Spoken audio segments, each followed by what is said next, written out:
Magandang araw guys. Bali ano to, tutorial para sa secret menu ng TV. Bali ito gamit ko, Universal TV Remote. Bali una yung gagawin ganito. Kailangan sa menu ko. Menu na yan kaso hindi dyan. Ano mo, pindutin nyo muna yung wisdom para mapunta sa TV. TV. Yan, channel na siya. Tapos pupunta kayo sa menu. Ito yung pinaka menu sa Universal Ito. Pindutin natin. Isang pindot lang. Yan, lumabas na. Tapos dyan kayo pipindot ngayon ang code. Bali ang code. Mabilis na pindot. Yung hindi naman kabilisan. Bali tapat yung sa sensor. Pindot kayong 1147. Pagka ayaw, back nyo lang.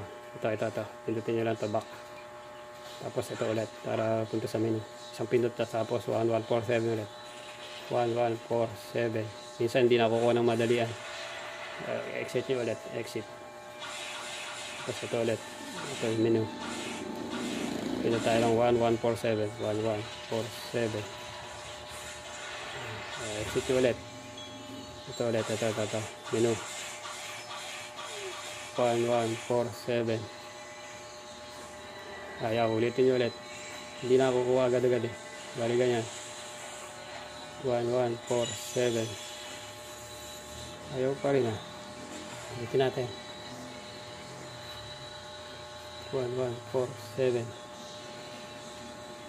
Ayaw pa rin. Ulitin natin ulit. 1147. Yun, lumabas na. Nakita nyo. Ayan, 1147. Ayan guys. Medyo matagal lang siya pero lalabas din yan. Tapos ayan, dito nyo. General setting. Ito nyo, logo.